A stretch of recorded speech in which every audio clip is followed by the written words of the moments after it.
The time is 7:01 on May 18th, 2021. Meeting of the Planning and Economic Development Committee is being held via teleconference. As chairman of the Planning and Economic Development Committee, I find that due to the governor's state of emergency, as a result of the COVID-19 pandemic, in accordance with the Governor's Emergency Order Number 12, pursuant to Executive Order 2020-04, this public body is authorized to meet electronically. Please note there is no physical location to observe and listen contemporaneously to this meeting, which was authorized pursuant to the Governor's Emergency Order. However, in accordance with the Emergency Order, I'm confirming that we are providing public access to the meeting by telephone, with additional access possibilities by video or other electronic means. To access Zoom, please refer to the agenda of the city's website for the meeting link. To join by phone, please dial 1-929-205-6099, meeting ID 838-1699, 2884, passcode 072795. We previously gave notice to the public of the necessary information for accessing the meeting through public postings. Instructions have been provided on the City of Nashville's website, www.nashvillenh.gov, and publicly noticed at City Hall in the Nashville Public Library. If anyone has a problem accessing the meeting via phone or channel 16, please call 603-589-3329, and they will help you connect. In the event that the public is unable to access the meeting via the methods mentioned above, the meeting will be adjourned and rescheduled. Please note that all votes taken during this meeting shall be done by roll call. Let's start the meeting by taking a roll call attendance. When each member states their presence, please also state whether there's anyone in the room with you during this meeting, which is required under the right to know law. Alderman Laws, will you please call the roll? Thank you, Chairman. Alderman at Large, David Tenza. I'm present. I'm alone in the room, and I can hear everyone. Alderman Jan Schmidt. Present, alone, and can hear everyone. Alderman Tom Lopez. I do not see him. Alderman at Large Ben Clemens. I am here. I am alone, and I can hear everyone. And Alderman at Large Brandon Laws is here. I'm alone, and I can hear everyone. You have 4 members present, Chairman. Thank you. Also in attendance is Alderman Klee and Alderman Dowd, as well as Director Cummings and Director Marchant.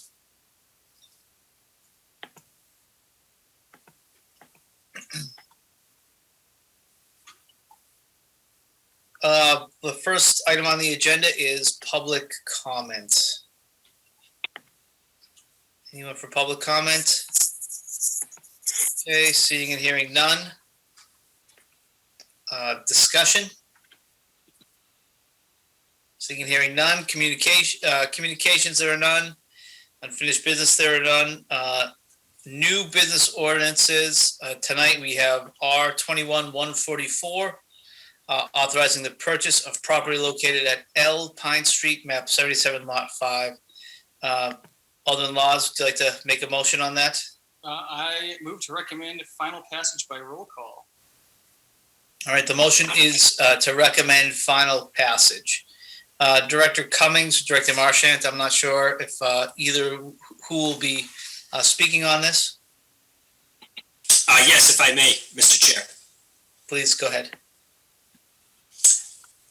Thank you. For the record, Tim Cummings, Director of Economic Development. I'm here before you to ask for your favorable recommendation on this piece of legislation. I am having trouble with the city's GIS at the moment, so I can't really pull up the GIS map, but what I have done is I've pulled up an aerial, and I'm not sure if someone else has access to the city's GIS, but using Google, I was able to get an aerial of the map. So if I may, Mr. Chair, I'm going to share my screen for just a brief moment because I want to orientate everyone to where we're talking about. Please do, Director Cummings. Is there anything you need from us? Or all right, all set. Great. Thank you. Again, for whatever reason, the GIS viewer isn't seeming to load onto my computer this evening. So in lieu of that, we have this Google map, which essentially shows the 4.5-ish acres right in through here that I think a lot of people already are under the impression is owned by the city of Nashua. Technically, it's owned by the Milliard Associates as of now. This is the entrance to Mine Falls Park. Here's our traditional Nashua mill yard that most people think of. Here's the NIMCO buildings specifically. So what we have here is a PNS, which I am hopeful that you will recommend favorably this evening to acquire this land. And the purpose for the acquiring of this land is to create a dog park on it. As we know, as you may or may not know, we have a study going on separately being run by Director Marchant and the Community Development Division to study how best to put a dog park in and on this land right here. So in conjunction with that, we wanted to move forward to have site control, and ultimately whether the dog park initiative moves forward or not, this is a good piece of land for the city to have because it acts as a trailhead to Mine Falls Park. I think most folks already assume that this is the trailhead, and so we would like to just codify what has been traditionally thought of or expected. The PNS before you was developed based off of an appraisal that we got done. We worked in partnership with the Milliard Associates to develop this PNS. They signed off on the independent appraiser who developed the value. The value came in at $325,000. I'll note that we are paying $325,000. The PNS calls for 2 additional years of the tower lease payment to go to the Milliard Associates. So in total, in the aggregate, the full value would be something like $380,000. But we're only paying in and of ourselves $325,000. With all that being said, I want to just comment about where this money is coming from. So this is a transfer of funds of already bonded money. So just want folks to know that there will be no new taxes or any type of tax increase because of this purchase. We were able to come under budget on a previously approved bonded project, and we'll be using some of the excess capacity or excess funds from that project and just repurposing this money. There's a tandem piece of legislation working its way through the Board of Aldermen that actually speaks to this specifically, and I'm sure on another evening we will get into more detail on that. This piece of legislation that's before you really only speaks to having the ability to enter into and execute a purchase and sale agreement to ultimately acquire this 4+ acres. I'm going to stop sharing my screen here and talk a little bit about the legislation. So the legislation, again, is R21-144, and it's a relatively straightforward purchase and sale. I already talked about the price.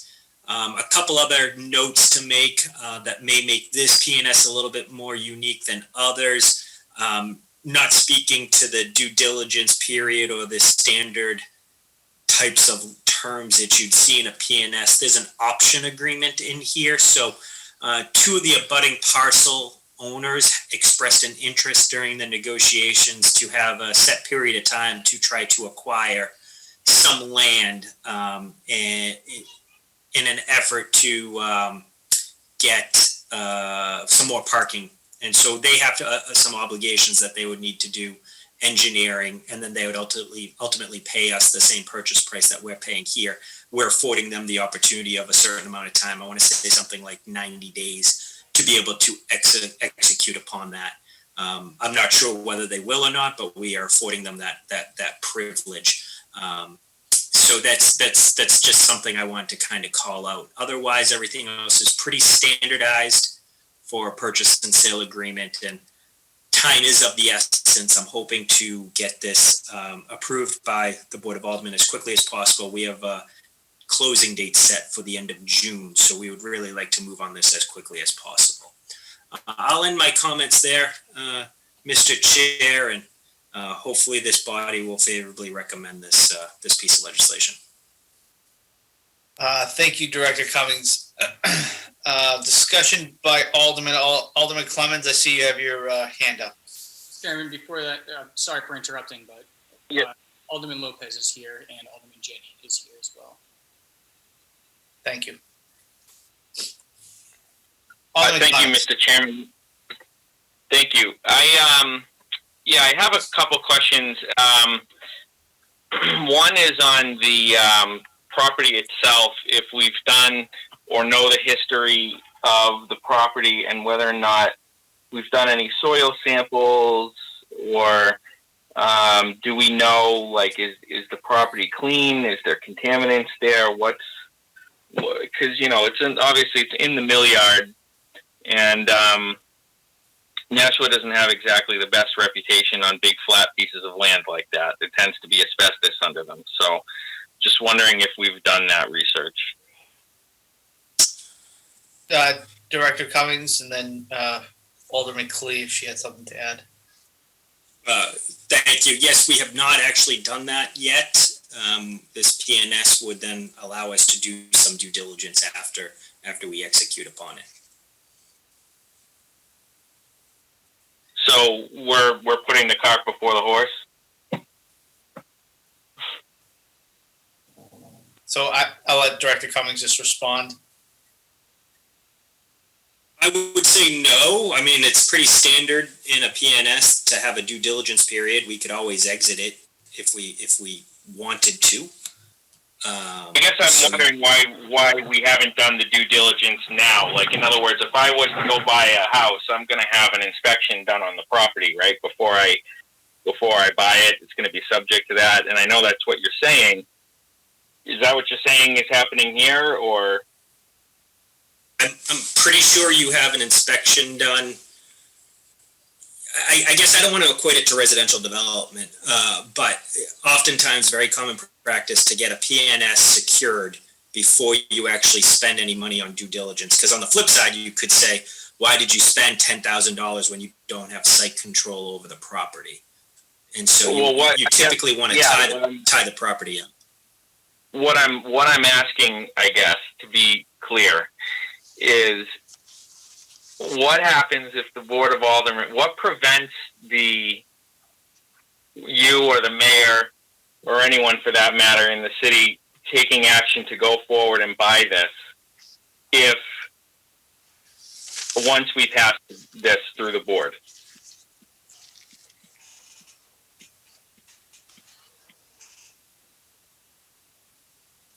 Director Cummings, and I think Alderman Clemens, if I may, I think your question is, and correct me if I'm wrong, if we find out that this parcel of land is not good for development or a dog park, what are our damages, or what's our exit clause to get out of it? Correct.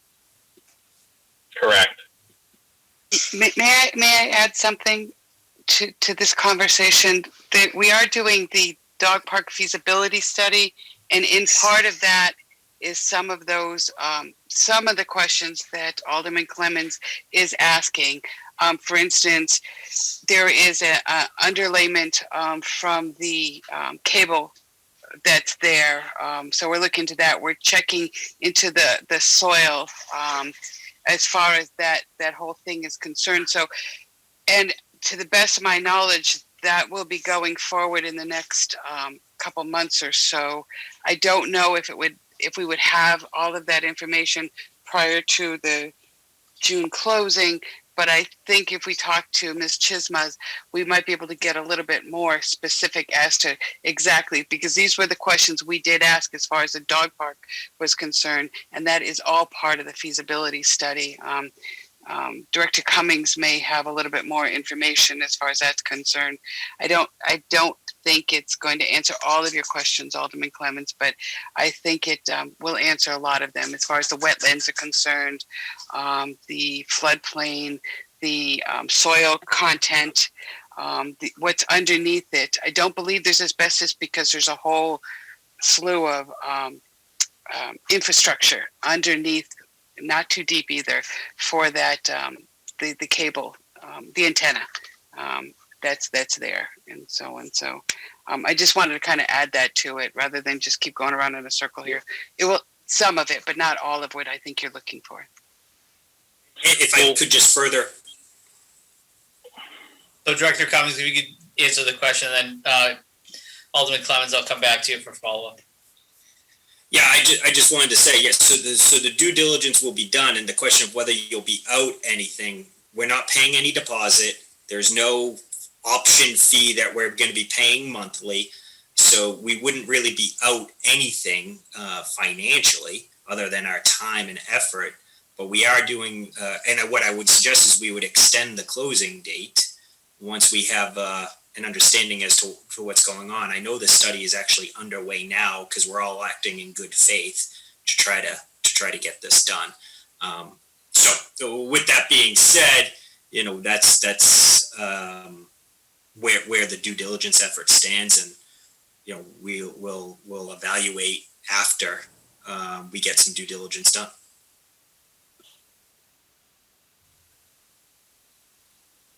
Sorry, follow-up. Yeah. I guess I was under the impression that the purchase and sales and entering into an agreement was going to be done after the study that we're talking about, and I know that was a little unusual. I supported that, but I would rather wait until the study is done than to move forward with an authorization to buy the property. So that's where I stand on this. Alderman Dowd had his hand up, and then Alderman Lopez. Yeah, just one thing. With a purchase and sale, it'll be written correctly. I have a little experience lately in buying land for the city, and then once you have a purchase and sale, you can make sure that all the requirements put in the purchase and sale are met before you have to commit any funds. So I'm sure that the purchase and sale will be written correctly, because I'm sure it'll go through legal. And as I said, we've had some recent experience in buying land and being quite successful at it. And and since we were building the school, we did a lot more testing than probably is required here.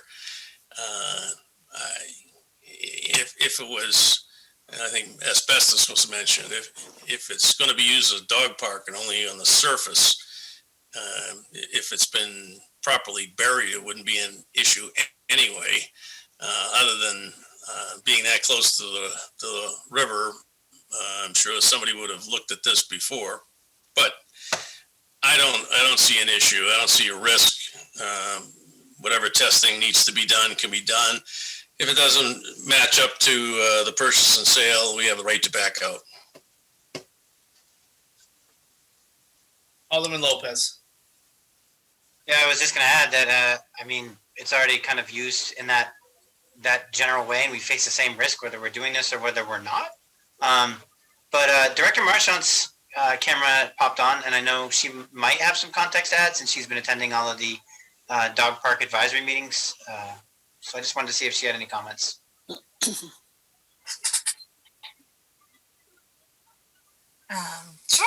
I guess my main point was this: we're evaluating feasibility on this lot for a dog park, but that is not the purpose of this purchase. There's 4-ish acres here. Maybe an acre would be the dog park, maybe a little bit less.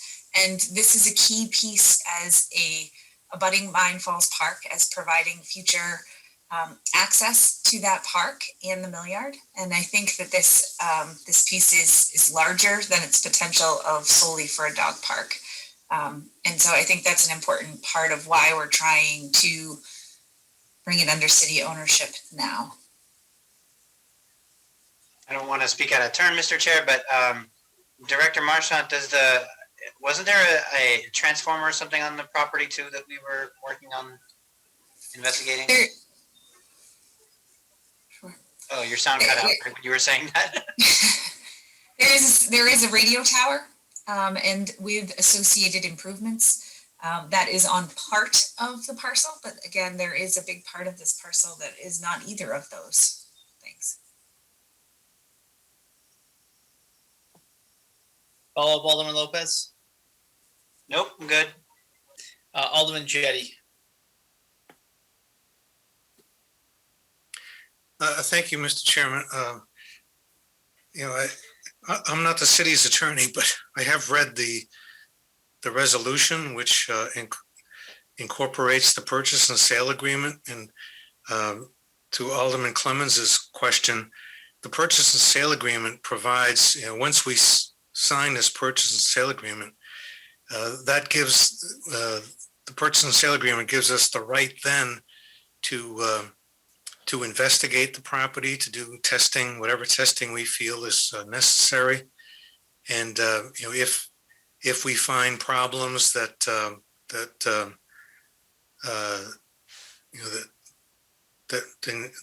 make us feel that we don't want to pursue this, we don't want to purchase the property, we have the right to terminate the agreement. And our only loss would be the expense of whatever we spent in the testing. So this is typical in real estate purchases. You sign the purchase and sale agreement first, and then it's conditioned upon your doing whatever inspections you feel are necessary. And then if the inspections are unsatisfactory for whatever reasons, then you have the right to terminate the agreement. But I also wanted to confirm that our purchase of this property is not dependent upon our using it as a dog park. That's, I think, whether or not we use any of it or part of it or all of it as a dog park is a separate issue. I think that acquiring this land, since it is, it's surrounded by city property. The cove is just to the south of it. The Nashua River is to the north of it. The entrance to Mine Falls Park is there. The so-called Spine Road, runs along the north side of the property. It, I think from a standpoint for any number of other reasons, I think it's important that the city acquire this property. But I do have a question about the purchase and sale agreement accepts there is a radio tower lease that was referred to earlier. There, Absolute Broadcasting has a lease on the radio tower that's there, and the purchase and sale agreement accepts that. It gives the seller the right to retain whatever property is included in that lease, which would be the radio tower and access to it, I guess. And they have whatever obligations that are under that lease, they retain those obligations, but they also retain the right to receive rents from that property for 2 years. So my question is, Director Cummings, could you elaborate on this this reservation of rights regarding the lease, and could you explain what happens during the 2 years, and then after the 2 years, what happens then? If I may, Mr. Chair. Director Cummings, please go ahead. Yeah, thank you. So essentially, I started off my comments by saying that the aggregate total value would be something like $380,000. that's understanding that we would be paying out $325,000, but there would be a lease in place that the Milliard Associates would retain, and they would manage the site and keep all the revenue from the lease, which is approximately $28,000 a year. So that's that. So I apologize if that was missed at the beginning, but that's essentially what happens, and then we get it. If I could follow up, Mr. Chairman? Please go ahead. Yeah, so when you say at the end of 2 years, we get it, what do you mean? Are we obligated to continue that lease? Or is it subject to negotiations at that point? I mean, is there a provision in the lease that it's going to go on beyond the 2 years? Director Cummings? The lease has an option. So it's 2 years, then an option of 5 years on top of it, and we would assume the rights to the lease. And whatever obligations are under the lease. So if I could explain what I'm saying. So after the 2 years, so during the 2 years, the seller, Milliard Associates, retains the right to collect rent on the lease, and they agree to provide whatever obligations the lease provides to maintain the tower, I guess. And then after that 2 year period, you're saying that the lessee, Absolute Broadcasting, has the right to renew that lease for another 5 years. Is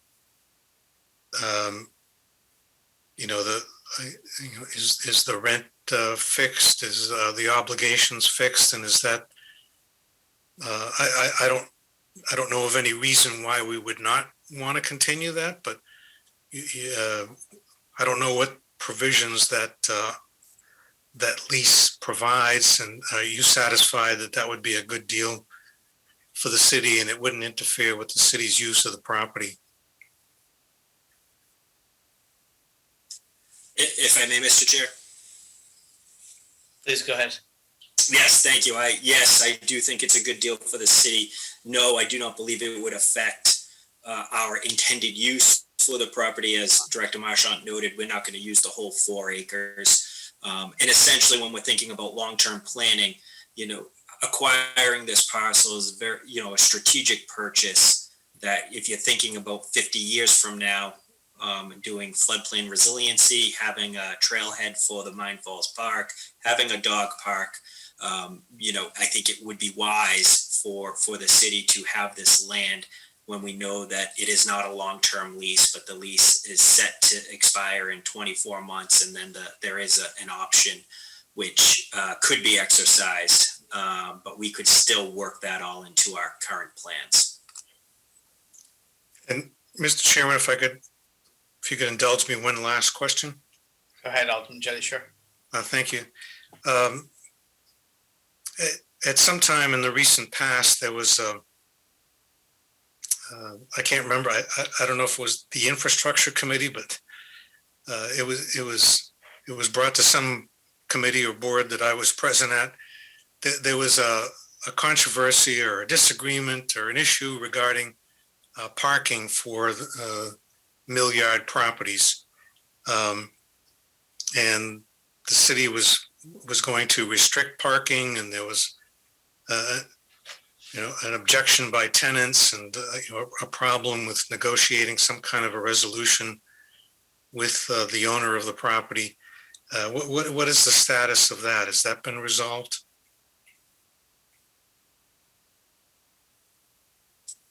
Director Cummings? Yes, thank you. I believe that you're talking about a different parcel. That's a parcel that is currently a city-owned parking lot that the city has in another area, which we have not resolved any issues there. It's been pending. COVID hit, and we gave a commitment that we would not do anything until after the parking study was done. So that is still an issue that needs to be resolved at some point. I will note that this parcel is not just in the flood plain, but in the floodway, which is a very strong requirements for development, which you wouldn't be able to develop regularly on this land because it's at such a high degree of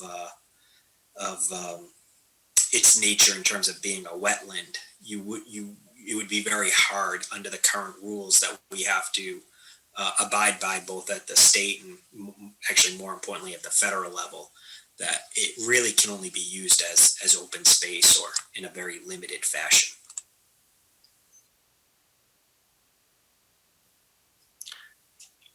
Okay, I know that the parking area of the parking lot is not the same parcel, but it's adjacent to it, I believe.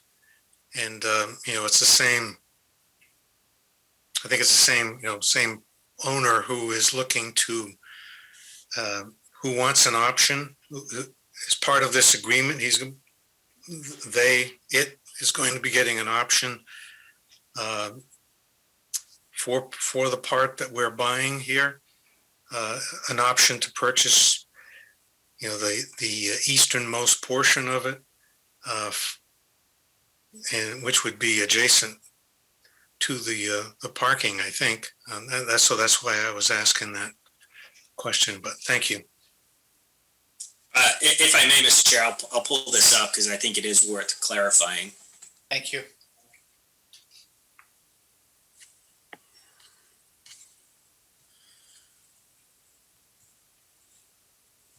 All right, so I'm just going to pull my screen up here. So the subject parking lot that you're referencing is actually over here. If you can see my screen, can folks see my screen here?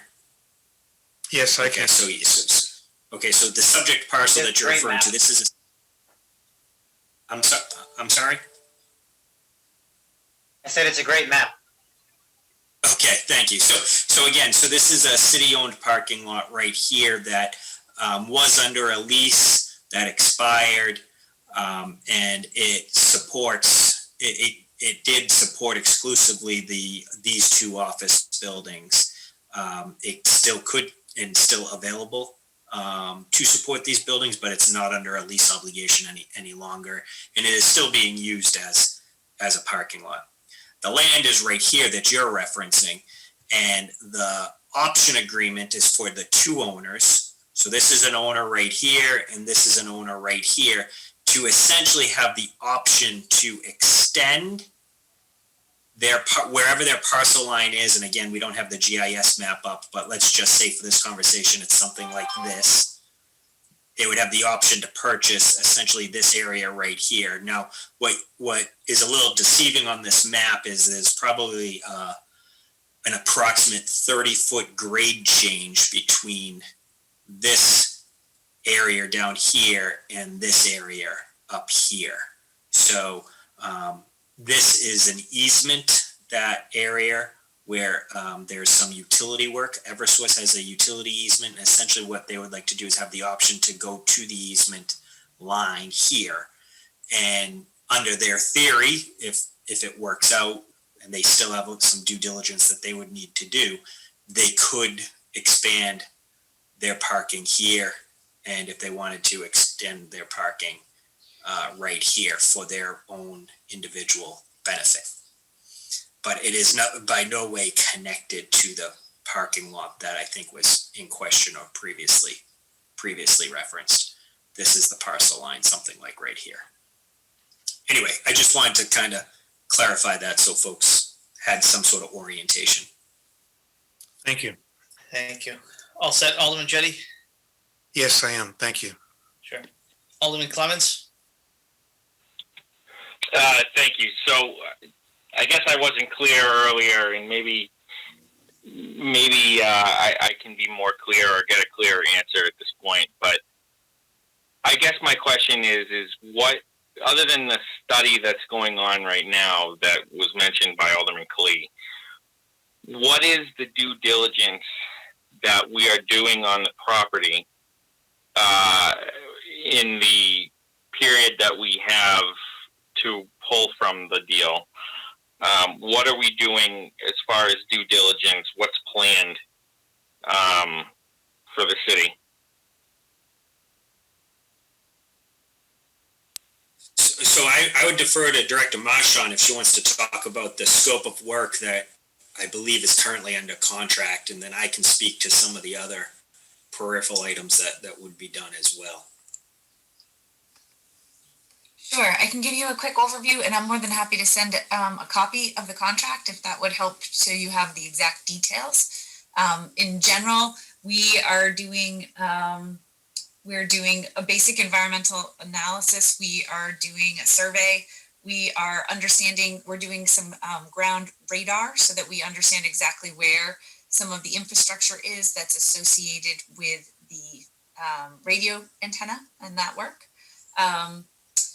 And I think, wetlands designation, those kind of basic, any normal information that we'd need to be able to do and carry out the feasibility study going forward.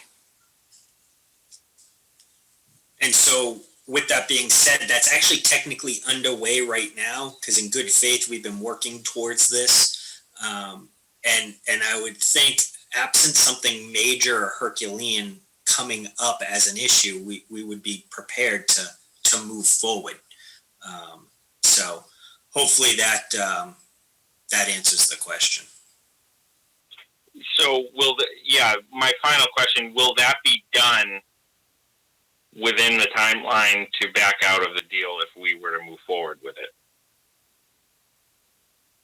Yes, I would suggest that it may not be done in its entirety, but the environmentals will all be done in a way so we will have a comfort level, at least on that front. I think some of the other more complicated elements of the due diligence may need to go on beyond what the current purchase agreement calls for. Though we could always have the ability to extend if necessary, and that has been openly discussed. Okay, that eases my concern a little bit, only because I appreciate the fact that the point of view where, first of all, I understand the need for the dog park. I completely get it. And I also understand the desire to have an entrance, if you will, that's owned by the city down there.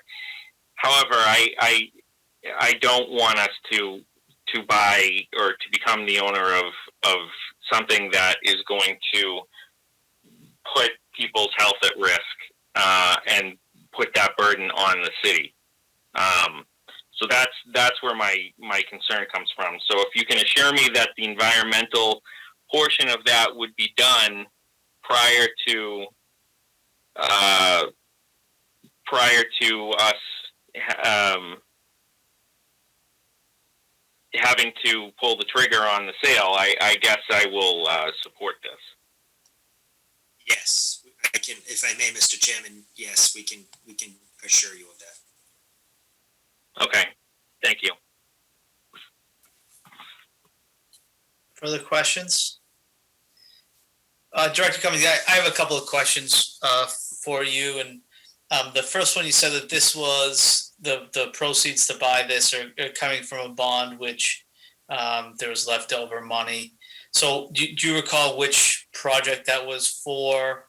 And then a question, well, do you recall first which project this money is coming from?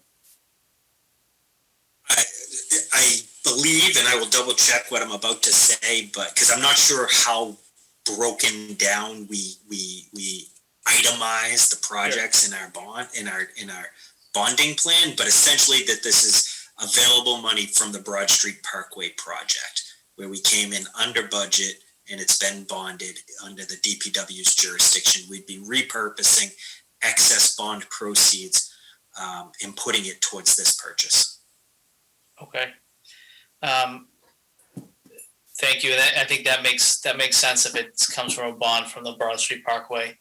The next question, it may be for Alderman Dowd, if he's still there. What are our limitations on that excess bond money for this project or for any project? Do they have to go into capital expenses, or is this something that the money can be put back into the general fund? No, bond money can never be put back in the general fund. It's against the law to use it for salaries or anything of that nature. You can't just apply it to the general fund. The bond money can either be repurposed by the Board of Aldermen or just done away with. Typically, especially with the way the interest rates are right now, the most economical thing for us to do on any project is to repurpose that money so that we get the advantage of the very, very low interest rates. But you can't take that money and use it towards any of the, if you're thinking of that FY22 budget. Can't happen. Different colors of money, not allowed. All right. Well, thank you. Thank you for that clarification. My final question for you, Director Cummings, is on this, the option to purchase or to purchase for parking this land. Is that something that would come back in front of the board, or is that something that your office or the mayor would enter an agreement into in order to do that once we acquire the land? You're saying the option for the prospective abutters to acquire the land? Yes. That actually is contemplated in this purchase and sale agreement. Tonight, you'd be agreeing to afford those two abutters the option as it's currently outlined. Okay. And so if we didn't want to give them that option to destroy that green space, someone would have to make a motion to take it out of the purchase and sale tonight, or at the full Board of Aldermen meeting. Yes, and if I may just take a moment to opine on that. Please. That would severely jeopardize the interest of the seller to wanting to move forward. This was a protracted conversation that took place, and this was a compromise, a very spirited compromise that was arrived at. So I understand the intention there. I just would want to make sure you understood the potential consequence that may arise, which, I don't think there would be an appetite any longer by the seller. Okay. Well, thank you for that. The only other comment I am going to make is that I'm actually going to abstain from voting on this. Attorney Leonard, who is in the same office as I am, represents the sellers in this matter. And so to avoid any appearance of impropriety, I'll be abstaining, but thank you. Any further questions from members of the board? Alderman Lopez. Assuming we don't start a shooting war over that parking lot, I think it's easier for them and they don't spend any money just by continuing to use it. But if they did decide that they were actually going to move forward on trying to level off a giant piece of swampland for their parking lot, we could always just we could reclaim the parking lot on our side as green space as well. So we're not entirely without options.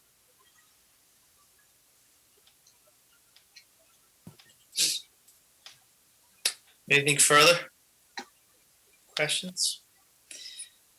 All right, thank you. Mr. Clerk, if you could please call the roll. Thank you, Chairman. Alderman Schmidt. Yes. Alderman Lopez.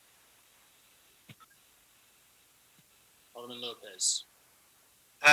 Sorry, I can barely hear you, Alderman Laws. Is that me? Alderman Lopez. Yes. Alderman Clemens. Yes. Alderman Laws votes yes, and Alderman Tenza is abstaining. So we've got 4 yeas. Great, and the motion passes. Thank you. Thank you, Director Cummings. Thank you, Director Marchand, for being here tonight. There are no new business ordinances. Nothing has been tabled in committee. Further public comment? Director Cummings, was that, I think he was waving goodbye. Peace out.